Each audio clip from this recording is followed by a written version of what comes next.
Livro O Poder do Agora. Autor Eckhart Tolle. Disponibilização em áudio por Júlio Francisco. Introdução. Você está aqui para possibilitar que o propósito divino do universo se revele. Veja como você é importante. Eckhart Tolle. A origem deste livro. Não vejo muita utilidade no passado e raramente penso a respeito dele. Mas, para que você compreenda a transformação que pode ocorrer na sua vida ao acessar o poder do agora, vou contar como me tornei um mestre espiritual. Até os meus 30 anos, eu era extremamente ansioso, sofria de depressão e tinha fortes tendências suicidas. Hoje, parece que estou falando da vida de outra pessoa. Tudo começou a mudar pouco depois do meu aniversário de 29 anos. Quando acordei, certa madrugada com uma sensação de pavor absoluto. Não era a primeira vez que eu tinha uma crise de pânico, mas aquela, com certeza, foi a mais forte de todas. Tudo parecia estranho, hostil, absolutamente sem sentido. Senti uma profunda aversão pelo mundo principalmente, por mim mesmo. Qual o sentido de continuar a viver com o peso dessa angústia? Para que prosseguir com essa luta? Um profundo anseio de destruição, de deixar de existir, tinha tomado conta de mim, tornando-se até mais forte do que o desejo instintivo de viver. Não posso mais viver comigo, pensei. Então, de repente, tomei consciência de como aquele pensamento era peculiar. Eu sou um ou sou dois. Se eu não consigo mais viver comigo, deve haver dois de mim, o eu e o eu interior, com quem eu não consegue mais conviver. Talvez, pensei, só um dos dois seja real. Fiquei tão atordoado com essa estranha dedução que a minha mente parou. Eu estava plenamente consciente, mas não tinha mais pensamentos. Fui arrastado para dentro do que parecia um vórtice de energia. No início o movimento foi lento, mas depois acelerou. Fui tomado de um pavor intenso e meu corpo começou a tremer. Ouvi as palavras não resista, como se viessem de dentro do meu peito. Eu estava sendo sugado para dentro de um vácuo que parecia estar dentro de mim e não do lado de fora.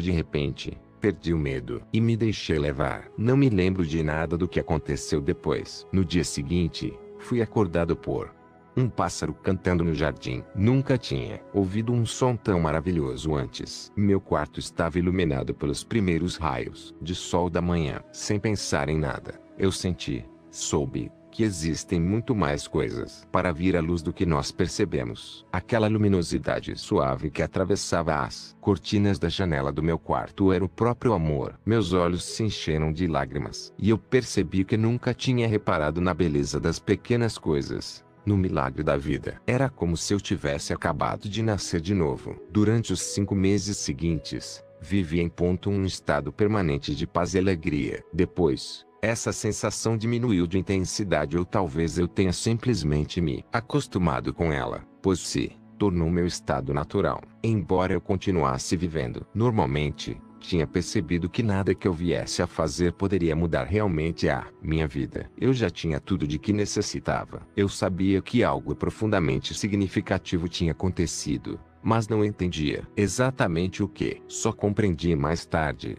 depois de ler muito sobre a espiritualidade e de conviver com mestres iluminados. Percebi que eu já tinha vivenciando a transformação que as pessoas tanto desejavam. A pressão intensa do sofrimento daquela noite forçou minha consciência a pôr um fim à sua identificação com a infelicidade e com o falso interior amedrontado que minha mente havia criado para me controlar. Foi uma transformação tão completa que seu interior sofredor murchou imediatamente, como quando se tira o pino de um brinquedo inflável. O que restou foi a minha verdadeira natureza, a minha presença, a consciência em seu estado puro, anterior à sua identificação com a forma. Mais tarde aprendi a entrar numa dimensão interior eterna e imortal, que havia percebido inicialmente como um vazio, e a permanecer plenamente consciente assim, alcançando de profunda paz e bem-aventurança. Eu me entreguei completamente a essa experiência e, durante um bom tempo, abri mão de tudo no plano físico. Não tinha mais emprego, casa, relacionamentos, nenhuma identidade social definida. Passei quase 2 anos sentado em bancos de parque num estado de profunda alegria. Mas até mesmo as experiências mais bonitas vêm e vão. Retomei minha vida no plano físico, mas o sentimento de paz nunca mais me abandonou. Às vezes, ele é muito intenso, quase palpável, e outras pessoas também podem senti-lo. Outras vezes, ele fica na retaguarda, como uma melodia distante. Tempos depois, as pessoas iriam se aproximar de mim e dizer: quero o que você tem. Você pode me dar ou me mostrar como conseguir? Eu respondia: você já tem, mas não consegue sentir porque a sua mente está fazendo muito barulho. Foi essa resposta que acabou originando o livro que você tem nas mãos. Quando eu vi, já possuía de novo uma identidade externa. Tinha me tornado um mestre espiritual. Verdade está dentro de você. Este livro representa a essência do meu trabalho, com pequenos grupos na Europa nos Estados Unidos, durante os últimos 10 anos. Com profundo amor e admiração, gostaria de agradecer a essas pessoas excepcionais pela coragem e força de vontade que tiveram para abraçar uma mudança interior. Este livro não existiria sem elas. Embora ainda sejam minoria, esses pioneiros espirituais estão chegando a um ponto onde serão capazes de romper os padrões de consciência coletiva herdados dos nossos antepassados, responsáveis pela escravidão da humanidade por séculos. Acredito que este livro chegará às mãos das pessoas que estão prontas para uma transformação interior radical e que atuará como um catalisador dessa mudança. Espero também que ele alcance muitas outras pessoas que achem o conteúdo digno de atenção, embora ainda não estejam preparadas para viver plenamente essa transformação. Talvez, mais tarde, a semente plantada com esta leitura se junte à semente da iluminação que cada ser humano traz dentro de si e acabe germinando e florescendo dentro delas. Este livro tem o formato de perguntas e respostas porque se originou de questões formuladas pelas pessoas que participaram de meus seminários, grupos de meditação e de sessões particulares de aconselhamento. Como aprendi muito nos encontros, achei que outras pessoas poderiam se beneficiar dessa troca de ideias. Por isso, resolvi transcrever algumas perguntas e respostas quase que textualmente. Também combinei certas questões mais frequentes em uma só e extraí a essência de respostas diferentes para formar uma resposta genérica. Algumas vezes, enquanto escrevia, eu me deparei com uma ou outra questão inteiramente nova, muito mais profunda ou esclarecedora do que as discutidas anteriormente. Outras questões foram formuladas para esclarecer determinados conceitos. Primeiro,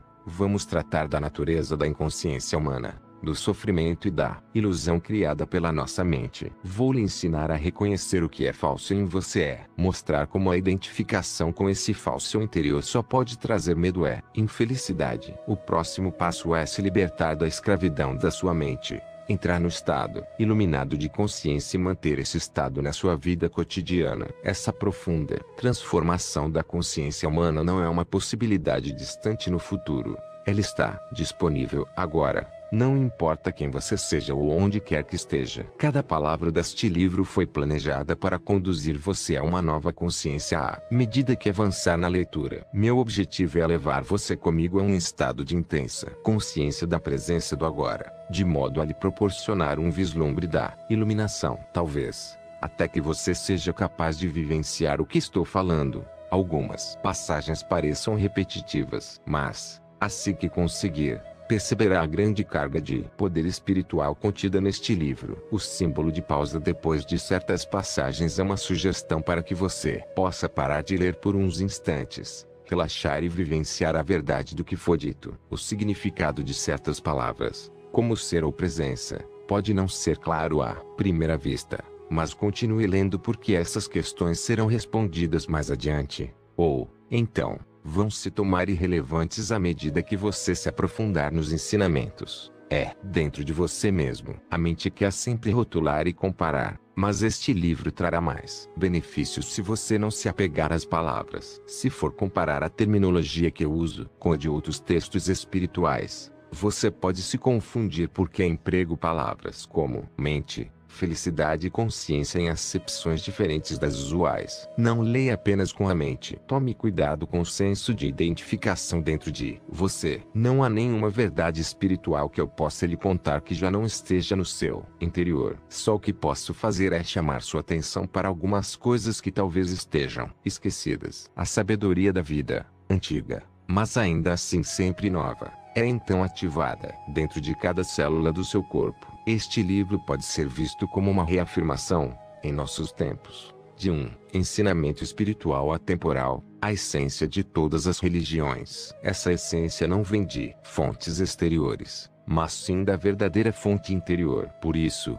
não contém teoria nem especulação. Como estou me baseando nessa experiência interior, vez por outra sou muito incisivo porque quero atravessar as densas camadas de resistência mental e alcançar aquele lugar no seu interior que você já conhece, como eu conheço, e onde se pode reconhecer a verdade ao escutá-la. Surge, então, um sentimento de exaltação e de intensa vivacidade, quando algo dentro de você diz, eu sei que isso é verdade.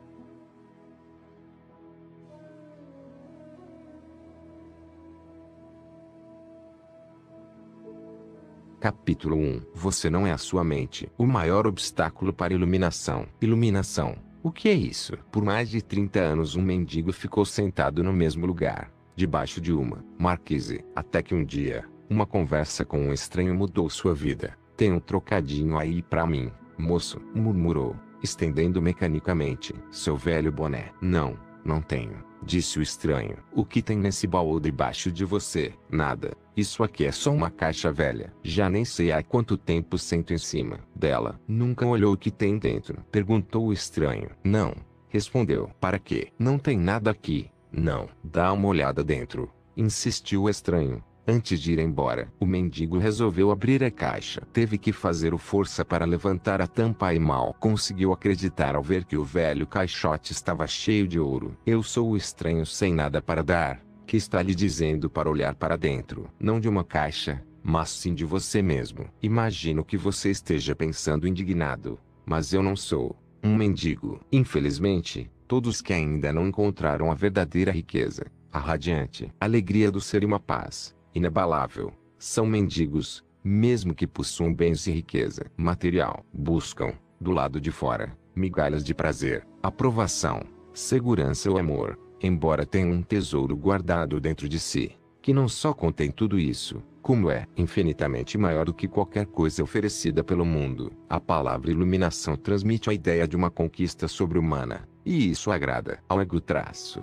Mas é simplesmente o estado natural de sentir-se em unidade com o ser. É um estado de conexão com algo imensurável e indestrutível. Pode parecer um paradoxo, mas esse algo é essencialmente você e, ao mesmo tempo, é muito maior do que você. A iluminação consiste em encontrar a verdadeira natureza por trás do nome e da forma. A incapacidade de sentir essa conexão dá origem a uma ilusão de separação, tanto de você mesmo quanto do mundo ao redor. Quando você se percebe, consciente ou inconscientemente, como um fragmento isolado, o medo e os conflitos internos e externos tomam conta da sua vida. Adoro a definição simples de Buda para a iluminação. É o fim do sofrimento. Não há nada de sobre-humano nisso, não é mesmo? Claro que não é uma definição completa. Ela apenas nos diz o que a iluminação não é. Não é sofrimento. Mas o que resta quando não há mais sofrimento? Buda silencia a respeito, e esse silêncio implica que teremos de encontrar a resposta por nós mesmos. Como ele emprega uma definição negativa, a mente não consegue entendê-la como uma crença, ou como uma conquista sobre-humana. Objetivo difícil de alcançar. Apesar disso, a maioria dos budistas ainda acredita que a iluminação é algo apenas para Buda e não para eles próprios, pelo menos, não nesta vida. Você usou a palavra ser. Pode explicar o que quer dizer com isso? Ser é a eterna e sempre presente vida única, que existe além das inúmeras formas de vida sujeitas ao nascimento e à morte. Entretanto, o ser não está apenas além, mas também dentro de todas as formas, como a mais profunda, invisível e indestrutível essência interior. Isso significa que ele está ao seu alcance agora, sob a forma de um eu interior mais profundo, que é a verdadeira natureza dentro de você. Mas não procure apreendê-lo com a mente. Não tente entendê-lo. Só é possível conhecê-lo quando a mente está serena. Se estiver alerta, com toda a sua atenção voltada para o agora, você até poderá sentir o ser, mas jamais conseguirá compreendê-lo mentalmente. Recuperar a consciência do ser é submeter-se a esse estado de percepção dos sentidos, é o que se chama iluminação. Quando você diz ser, está falando sobre Deus? Se estiver, Porque não diz expressamente, a palavra Deus tornou-se vazia de significado ao longo de milhares de anos de utilização imprópria, emprego ocasionalmente, mas com moderação. Considero imprópria a sua utilização por pessoas que jamais tiveram a menor ideia do reino do sagrado, da infinita imensidão contida nessa palavra, mas que a usam com grande convicção, como se soubessem do que estão falando. Existem ainda aqueles que questionam o termo, como se soubessem o que estão discutindo. Esse uso indevido dá origem a crenças, afirmações e delírios absurdos, tais como meu ou o nosso Deus é o único Deus verdadeiro, o seu Deus é falso, ou a famosa frase de Nietzsche, Deus está morto. A palavra Deus se tornou um conceito fechado. Quando a pronunciamos, criamos uma imagem mental, talvez não mais a de um velhinho de barba branca, mas ainda uma representação mental de alguém ou de algo externo a nós e, quase inevitavelmente, alguém ou alguma coisa do sexo masculino. Tanto Deus quanto o ser são palavras que não conseguem definir nem explicar a realidade por trás delas. Ser, entretanto, tem a vantagem de sugerir um conceito aberto. Não reduz o invisível infinito a uma entidade finita. É impossível formar uma imagem mental a esse respeito. Ninguém pode reivindicar a posse exclusiva do ser. É a sua essência, tão acessível como sentir a sua própria presença. A realização do eu sou que antecede o eu sou. Isso eu sou aquilo. Portanto, a distância é muito curta entre a palavra ser e a vivência do ser. Qual o maior obstáculo para vivenciar essa realidade? Identificar-se com a mente, o que faz com que estejamos sempre pensando em alguma coisa. Ser incapaz de parar de pensar é uma aflição terrível, mas ninguém percebe, porque quase todos nós sofremos disso e, então, consideramos uma coisa normal. O ruído mental incessante nos impede de encontrar a área de serenidade interior,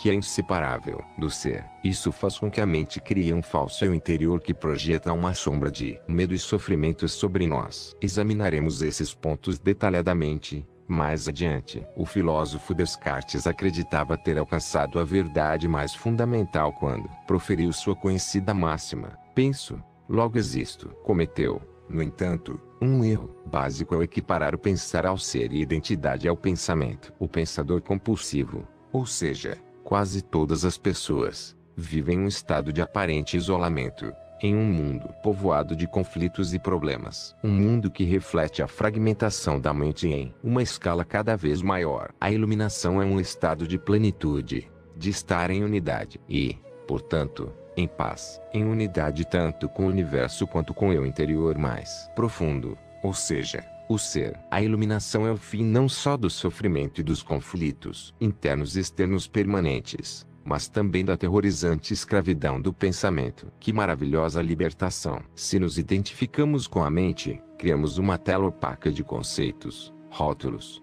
imagens, palavras, julgamentos e definições que bloqueia todas as relações verdadeiras. Essa tela se situa entre você e o seu eu interior, entre você e o próximo, entre você e a natureza, entre você e Deus. E essa tela de pensamentos que cria uma ilusão de separação, uma ilusão de que existe você e um outro totalmente à parte. Esquecemos o fato essencial de que, debaixo do nível das aparências físicas, formamos uma unidade com tudo aquilo que é. Por esquecermos, quero dizer que não sentimos mais essa unidade como uma realidade evidente por si só. Podemos até acreditar que isso seja uma verdade, mas não mais a reconhecemos como verdade. Acreditar pode até trazer conforto. No entanto, a libertação só pode vir através da vivência pessoal. Pensar se tornou uma doença. A doença acontece quando as coisas se desequilibram. Por exemplo, não há nada de errado com a divisão e a multiplicação das células no corpo humano. Mas, quando esse processo acontece sem levar em conta o organismo como um todo,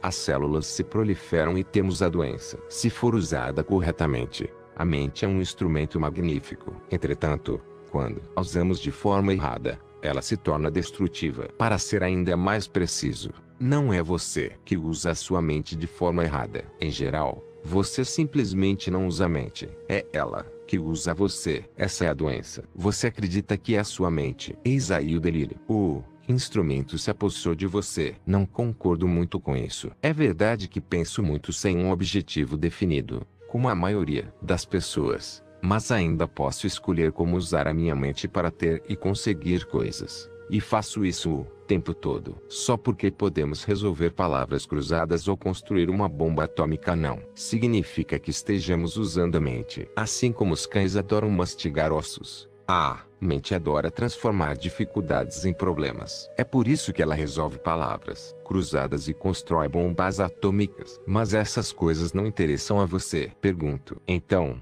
você consegue se livrar da sua mente quando quer? Já encontrou o botão que a desliga? A ideia é parar de pensar completamente. Não, não consigo, a não ser por 1 ou 2 segundos. Então, é porque a mente está usando você. Estamos tão identificados com ela que nem percebemos que somos seus escravos. É quase como se algo nos dominasse sem termos consciência disso e passássemos a viver como se fôssemos a entidade dominadora. A liberdade começa quando percebemos que não somos a entidade dominadora. O pensador. Saber disso nos permite observar a entidade. No momento em que começamos a observar o pensador, ativamos um nível mais alto de consciência. Começamos a perceber, então, que existe uma vasta área de inteligência além do pensamento, e que este é apenas um aspecto diminuto da inteligência. Percebemos também que todas as coisas realmente importantes como a beleza, o amor, a criatividade, a alegria e a paz interior surgem de um ponto além da mente. É quando começamos a acordar.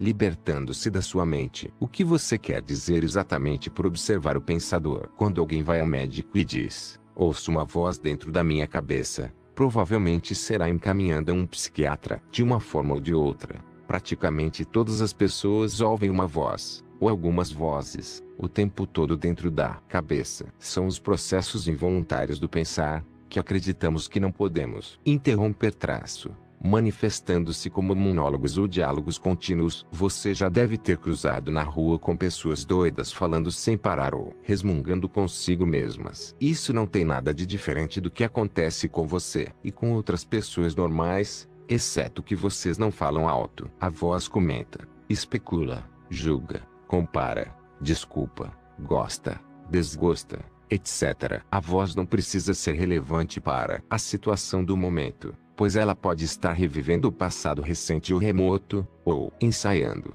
ou imaginando possíveis situações futuras. Neste último caso, ela imagina sempre as coisas indo mal e com resultados desfavoráveis. É o que se chama de preocupação. Às vezes, essa trilha sonora é acompanhada de imagens ou filmes mentais. Mesmo que tenha alguma relação com o momento, a voz será interpretada em termos do passado. Isso acontece porque a voz pertence à mente condicionada, que é o resultado de toda a nossa história passada, bem como dos valores culturais coletivos que herdamos. Assim, vemos e julgamos o presente com os olhos do passado e construímos uma imagem totalmente distorcida. Não é raro que a voz se torne o pior inimigo de nós mesmos. Muitas pessoas vivem com um torturador em suas cabeças, que as ataca e pune sem parar, drenando sua energia vital. Essa é a causa de muita angústia e infelicidade, assim como de doenças. A boa notícia é que podemos nos libertar de nossas mentes. Essa é a única libertação verdadeira. Dê o primeiro passo nesse exato momento. Comece a prestar atenção ao que a voz diz, principalmente a padrões repetitivos de pensamento.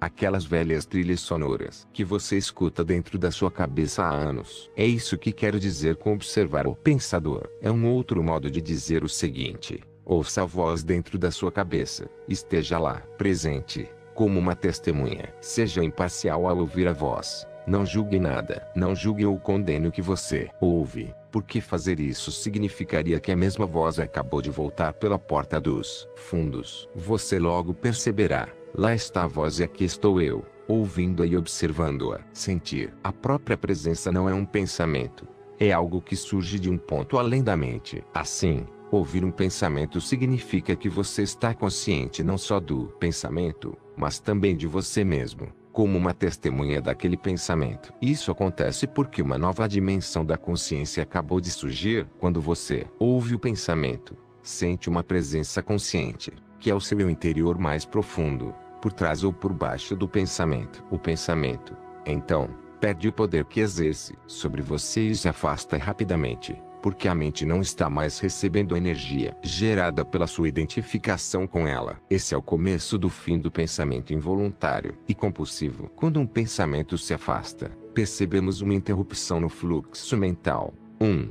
Espaço de mente vazia. No início, esses espaços são curtos, talvez apenas alguns segundos, mas, aos poucos, se tornam mais longos. Quando esses espaços acontecem, sentimos uma certa serenidade e paz interior. Esse é o começo do estado natural de nos sentirmos em unidade com o ser, que normalmente é encoberto pela mente. Com a prática, a sensação de paz e serenidade vai se intensificar. Na verdade, essa intensidade não tem fim. Você também vai sentir brotar lá de dentro uma sutil emanação de alegria, que é a alegria do ser. Não se trata de um estado de transe, nada disso. Se o preço da paz fosse a perda da consciência e o preço da serenidade, uma falta de vitalidade e de vivacidade, então não valeria a pena. É exatamente o oposto. Nesse estado de conexão interior, ficamos muito mais alertas. Estamos presentes por inteiro. Ao penetrarmos mais profundamente nessa área de mente vazia,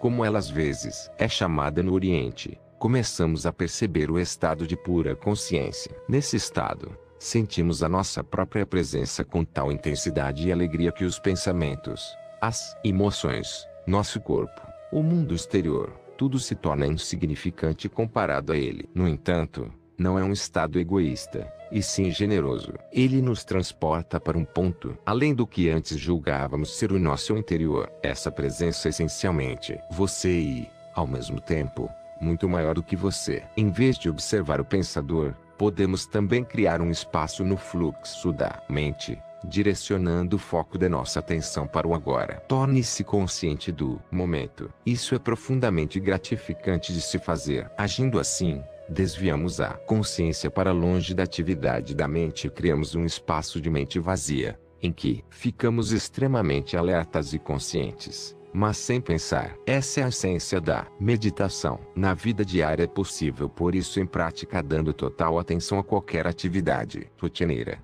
normalmente considerada como apenas um meio para atingir um objetivo, de modo a transformá-la em um fim em si mesma. Por exemplo, todas as vezes que você subir ou descer as escadas em casa ou no trabalho, preste muita atenção a cada passo, a cada movimento, até mesmo a sua respiração. Esteja totalmente presente. Ou, quando lavar as mãos, preste atenção a todas as sensações provocadas por essa atividade, como o som e o contato da água, o movimento das suas mãos, o cheiro do sabonete, e assim por diante. Ou, então, quando entrar em seu carro, pare por alguns segundos depois que fechar a porta observe o fluxo da sua respiração. Tome consciência de um silencioso, mas poderoso, sentido de presença. Para medir, sem errar, o seu sucesso nessa prática, verifique o grau de paz dentro de você. Portanto, o passo mais importante na caminhada em direção à iluminação é aprendermos a nos dissociar de nossas mentes. Todas as vezes que criamos um espaço no fluxo do pensamento, a luz da nossa consciência fica mais forte. Um dia você pode se surpreender sorrindo para a voz dentro da cabeça,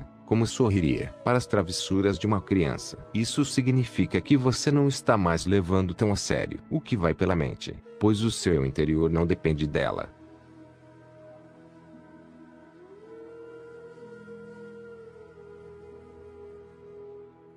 Iluminação. Elevando-se acima do pensamento. O pensamento não é indispensável para sobrevivermos neste mundo. Nossa mente é um instrumento, uma ferramenta. Está ali para ser usada em uma tarefa específica e depois ser deixada de lado. Sendo assim, eu poderia afirmar que 80% a 90% dos pensamentos não só são repetitivos e inúteis, mas, por conta de uma natureza frequentemente negativa, são também nocivos. Observe sua mente e verificará como isso é verdade. Essa atitude causa uma perda significativa de energia vital. Esse tipo de pensamento compulsivo é, na verdade, um vício. O que caracteriza um vício? Simplesmente não termos mais a opção de parar. O vício parece mais forte do que nós. Proporciona ainda uma falsa sensação de prazer. Um prazer que, quase sempre, se transforma em sofrimento. Porque temos de ser viciados em pensar. Porque estamos identificados com esse processo,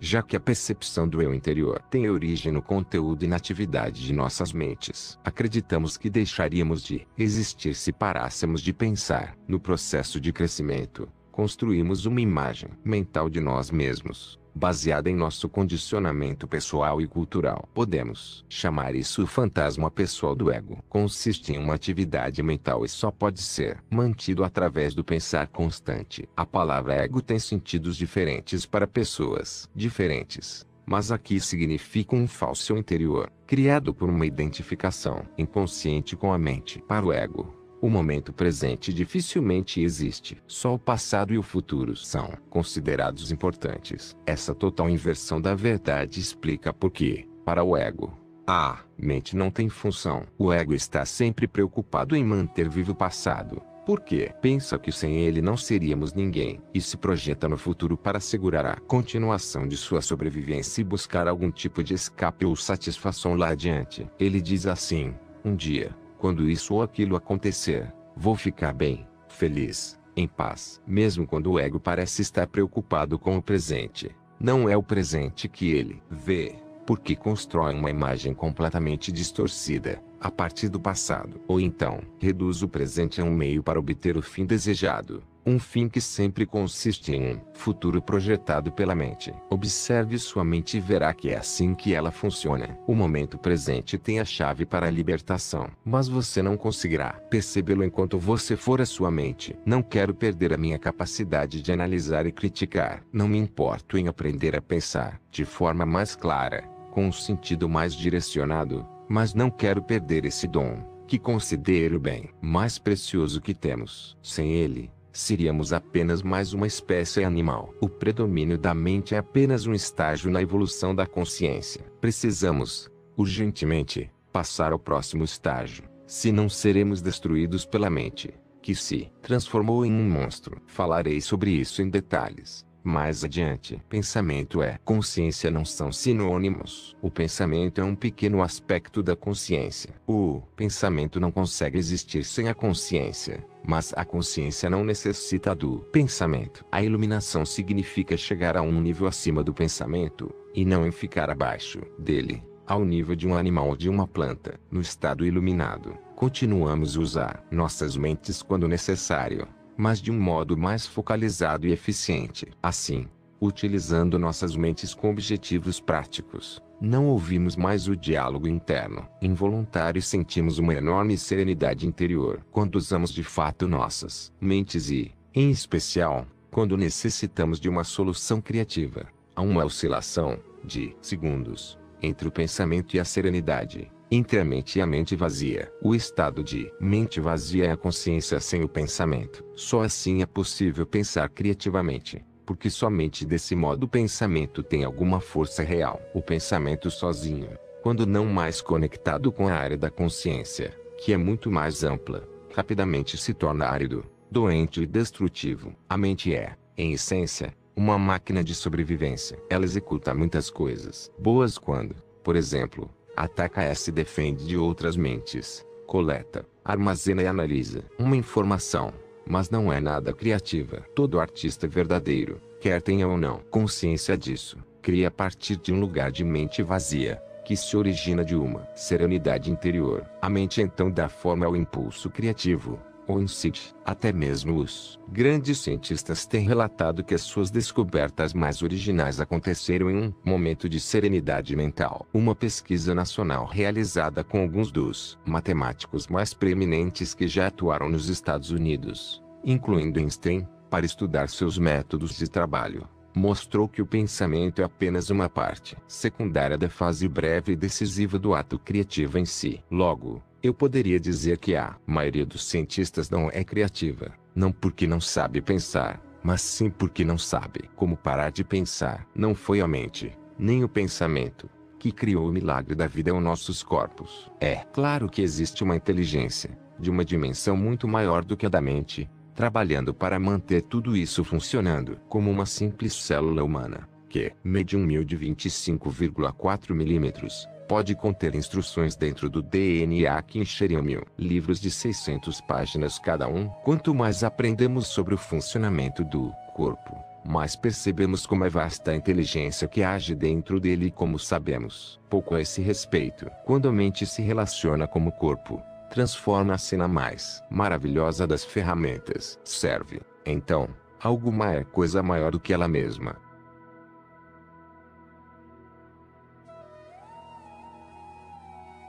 Emoção. A reação do corpo à mente. E quanto às emoções, elas me dominam muito mais do que a minha mente. A mente, no sentido em que emprego o termo, não é apenas pensamento. Ela inclui nossas emoções, assim como todos os padrões de reações mentais e emocionais inconscientes. A emoção nasce no lugar onde a mente e o corpo se encontram. É a reação do corpo à nossa mente ou, podemos dizer, um reflexo da mente no corpo. Por exemplo, um pensamento agressivo ou hostil vai acumulando, aos poucos, uma energia no corpo. A raiva. O corpo está se preparando para lutar. Já a ideia de que nos encontramos sob uma ameaça física ou psicológica faz com que o corpo se contraia, o que é a manifestação física daquilo que chamamos medo. As pesquisas têm demonstrado que as emoções fortes causam até mesmo mudanças na bioquímica do corpo. Essas mudanças bioquímicas representam o aspecto físico ou material da emoção. Em geral,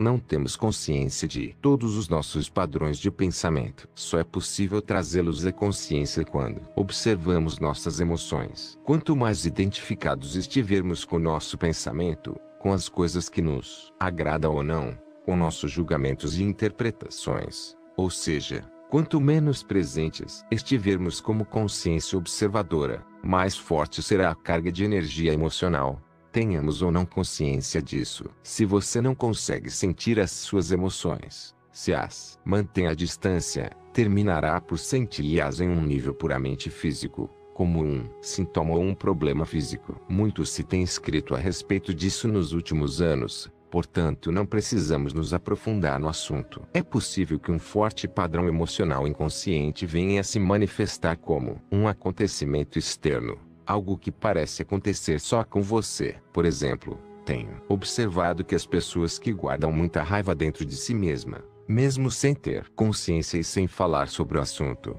são mais propensas a ser atacadas verbalmente, ou até mesmo fisicamente, por outras pessoas cheias de raiva. Com frequência, sem qualquer motivo aparente. A razão é que elas desprendem uma raiva tão forte que acaba sendo captada de forma subconsciente por outras pessoas. E isso aciona a raiva latente que essas trazem dentro de si. Se você tem dificuldade de sentir suas emoções, comece concentrando a atenção na área de energia interior do seu corpo. Sinta o seu corpo lá no fundo. Essa prática colocará você em contato com as suas emoções. Aprofundarei o assunto mais adiante. Você diz que a emoção é o reflexo da mente no corpo, mas, às vezes, ocorre um conflito entre os dois. Quando a mente diz não e a emoção diz sim, ou vice-versa. Se quisermos conhecer mesmo a nossa mente, o corpo sempre nos dará um reflexo confiável. Portanto, observe a sua emoção, ou melhor, sinta em seu corpo. Se houver um aparente conflito entre os dois, a verdade estará na emoção e não no pensamento. Não há verdade definitiva sobre quem você é, mas a verdade relativa ao estado da sua mente. Naquele momento, é bastante comum ocorrerem conflitos entre os pensamentos superficiais e os processos mentais inconscientes. Mesmo que você ainda não seja capaz de trazer a sua atividade mental inconsciente para um estado de consciência sob a forma de pensamento, ela estará sempre refletida no seu corpo como uma emoção. E isso você pode passar a perceber. Observar uma emoção por esse ângulo é basicamente o mesmo que ouvir ou observar um pensamento, como descrevi anteriormente. A única diferença é que o pensamento está na sua cabeça, enquanto a emoção, por conter um forte componente físico, se manifesta em primeiro lugar no corpo. Você pode permitir que a emoção esteja ali, sem deixar que ela assuma o controle. Você não é mais emoção, você é observador. A presença aqui observa. Ao praticar isso, tudo que está inconsciente será trazido à luz da sua consciência. Então, observar nossas emoções é tão importante quanto observar nossos pensamentos. Sim, habitue-se a perguntar o que está acontecendo com você nesse exato momento. Essa questão lhe indicará a direção certa. Mas não analise, apenas observe. Concentre sua atenção dentro de você. Sinta a energia da emoção. Se não há emoção presente, Concentre sua atenção mais fundo no campo da energia interna do seu corpo. Essa é a porta de entrada para o ser. Uma emoção, em geral, representa um padrão de pensamento amplificado energizado por conta da carga energética quase sempre excessiva que ela contém. Não é fácil, a princípio, termos condições para observá-la. A emoção quer assumir o controle.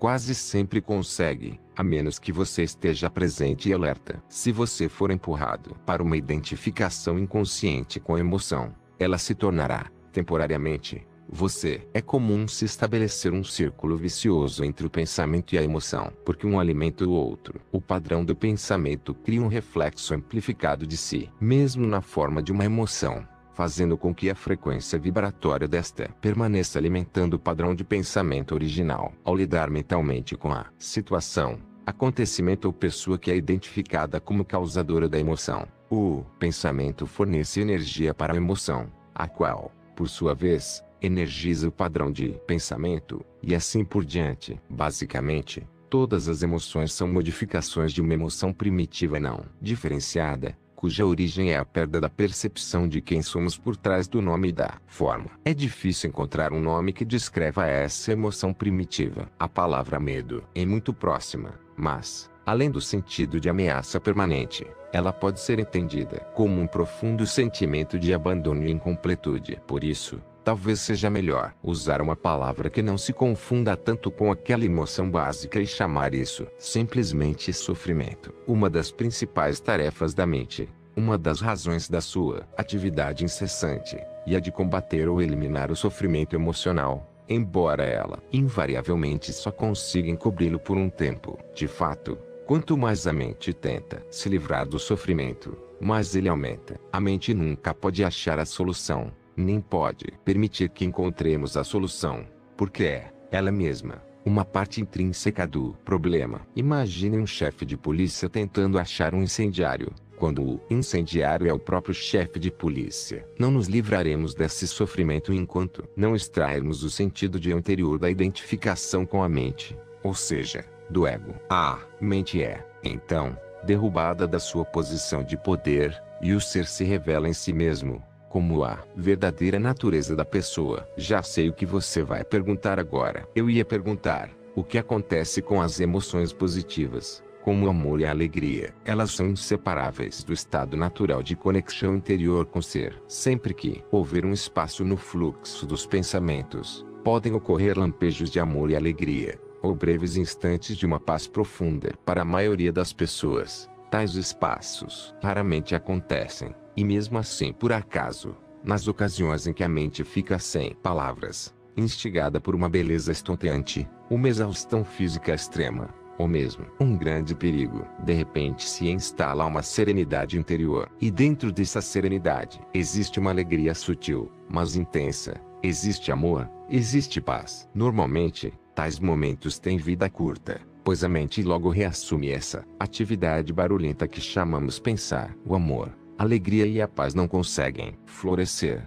a menos que tenhamos nos livrado do domínio da mente. Mas eu não os chamaria de emoções. Eles estão por baixo das emoções, em um nível mais profundo. Portanto, precisamos nos tornar plenamente conscientes de nossas emoções e sermos capazes de senti-las, antes de sermos capazes de sentir aquilo que está além delas. A palavra emoção significa, literalmente, desordem. A palavra vem do latim emovere, que significa movimentar. Amor, alegria e paz são estados profundos do ser, ou melhor, três aspectos do estado de ligação com o ser. Assim, não possuem opositores pela simples razão de que surgem por trás da mente. As emoções, por outro lado, sendo uma parte da mente dualística, estão sujeitas à lei dos opostos. Isso quer dizer, simplesmente, que não se pode ter o bom sem que haja o mal. Portanto, numa condição não iluminada de identificação com a mente, aquilo que algumas vezes é erroneamente chamado de alegria é o lado geralmente breve do prazer, dentro da alternância contínua do ciclo sofrimento. Prazer. O prazer sempre se origina de alguma coisa externa a nós, ao passo que a alegria nasce do nosso interior. A mesma coisa que proporciona prazer hoje provocará sofrimento amanhã, ou nos abandonará, e essa ausência causará sofrimento. Do mesmo modo, O que se costuma chamar de amor pode ser prazeroso e excitante por um tempo, mas é um apego adicional, uma condição de necessidade extrema, que pode vir a se transformar no oposto, em um piscar de olhos. Muitas relações amorosas, passada a euforia inicial, oscilam entre o amor e o ódio, a atração e a agressão. O amor verdadeiro não permite que você sofra como poderia. Não se transforma em ódio de repente, assim como a verdadeira alegria não se transforma em sofrimento. Antes de atingirmos a iluminação, antes mesmo de nos libertarmos de nossas mentes, podemos ter lampejos de alegria autêntica, de um amor verdadeiro ou de uma profunda paz interior, tranquila, mas intensamente viva. Esses são aspectos da nossa verdadeira natureza, em geral obscurecida pela mente. Mesmo dentro de uma relação normal de dependência, é possível haver momentos onde podemos sentir a presença de algo genuíno, incorruptível. Mas serão somente lampejos, a serem logo encobertos pela interferência da mente. Você poderá ficar com a impressão de que teve alguma coisa muito valiosa, mas a perdeu. Ou a sua mente pode lhe convencer de que tudo não passou de uma ilusão. A verdade é que não foi uma ilusão e você também não perdeu nada. Esse algo valioso é parte de seu estado natural. Pode estar encoberto, mas nunca ser destruído pela mente. Mesmo quando o céu está totalmente coberto, o sol não desapareceu. Ainda está lá, por trás das nuvens. Buda diz que a dor ou o sofrimento surge através de desejos ou anseios, e que para se libertar da dor, necessitamos romper as amarras do desejo. Todos os anseios nascem da busca da mente por salvação ou satisfação nas coisas externas e no futuro, como substitutos da alegria do ser. Se somos nossas mentes, somos aqueles anseios, aquelas necessidades, desejos, apegos e aversões. Fora deles não existe o eu, exceto como uma mera possibilidade, um potencial não preenchido, uma semente que ainda não germinou. Nessa condição, até mesmo o desejo de nos tornarmos livres ou iluminados não passa de mais um desejo a ser realizado ou concluído no futuro. Portanto, não busque se libertar do desejo ou adquirir a iluminação. Torne-se presente, esteja lá, como um observador da mente. Em lugar de citar Buda, seja o iluminado, que é o que a palavra Buda significa. Os seres humanos têm vivido enredados pelo sofrimento por séculos, desde que decaíram do estado de graça, penetraram no domínio de tempo e da mente, e perderam a percepção do ser. Nesse momento, começaram a se perceber como fragmentos sem sentido em um universo estranho, sem conexão com a fonte e com o seu semelhante. Enquanto estivermos identificados com as nossas mentes, o que significa dizer, enquanto estivermos inconscientes espiritualmente, o sofrimento será inevitável. Refiro-me, aqui, ao sofrimento emocional, que é também a causa principal do sofrimento físico e da doença. O ressentimento, o ódio, a autopiedade, a culpa, a raiva, a depressão, o ciúme e até mesmo uma leve irritação são formas de sofrimento. E qualquer prazer ou forte emoção contém-se a semente do sofrimento. É o inseparável oposto, que se manifestará com o tempo. Quem já tomou bebidas alcoólicas ou drogas para ficar alto e sabe que o alto se transforma em baixo, que o prazer se transforma em alguma forma de sofrimento. A maioria das pessoas também sabe, por experiência própria, como uma relação íntima pode se transformar, de modo fácil e rápido, de fonte de prazer em fonte de sofrimento. Vistas de uma perspectiva mais ampla, tanto a polaridade negativa quanto a positiva são lados de uma mesma moeda, são partes de um sofrimento que está oculto, inseparável do estado de consciência identificado com a mente. Existem dois níveis de sofrimento: o que você cria agora e o que tem origem no passado que ainda vive em sua mente e no seu corpo. Deixar de criar sofrimento no presente e dissolver o sofrimento do passado. É sobre isso que desejo falar com você agora.